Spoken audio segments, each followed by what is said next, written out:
Okay, so I've decided to use the Swan Song kit. Let's have a listen to some of the sounds in that.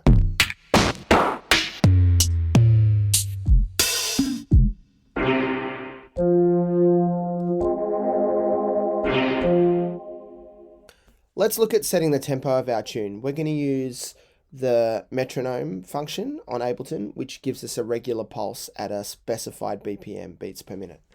It's up here, it's 92 BPM, and to turn it on, I click on this, or I can press the metronome key on my push controller.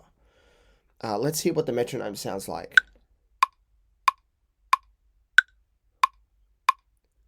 So it gives us a 4-beat pulse with an accent on the first beat. If I want to change the tempo, I can go up and change the number and type it in.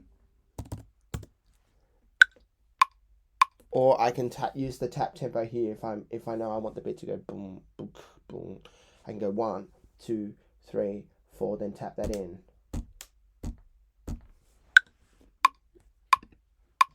So we've got our tempo set. Let's make a beat. So the first thing I'm going to do is find the first drum I want to use. So I'm going to program the kick first. Now this is a lot like the 16-step sequencer on the Learn Music app, but it has 2 lots of 16, so that equals 2 bars. So let's start programming some kicks.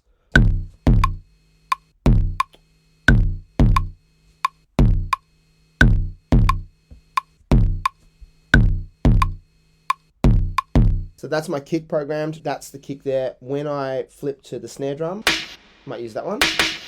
You'll notice that when I flip off the kick drum and select the snare that the lights disappear, but they're still playing. It's just that I don't have that selected at the moment. So I'm going to put...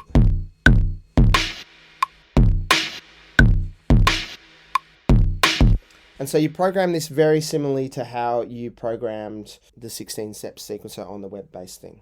I'm going to add some hi-hats.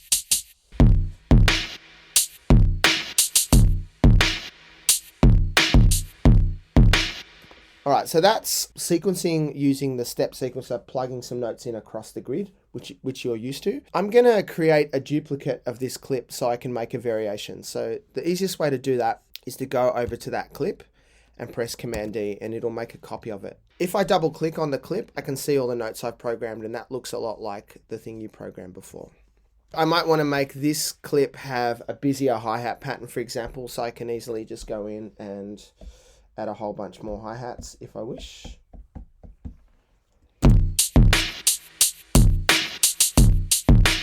Okay, so something that's cool about the push is that you can create multiple versions of the loop, and then you can trigger them by pressing the session view here. Session view brings up the different clips that you've made, so I can flip between the different clips. Here's the sparse one. Here's the busier one.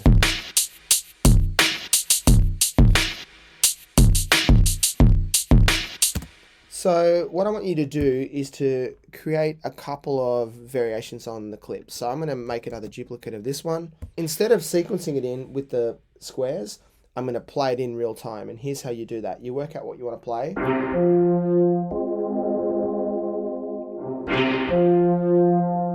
When you know what you want to play,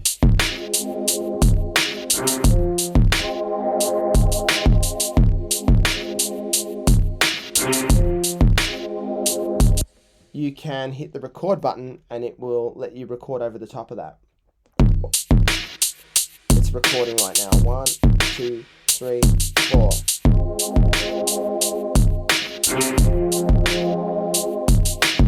So now I have, if I go back to the session view, I can see all my different clips. I've got the basic clip, and then I've got the busier hi-hat version, and then I've got the version with the melody.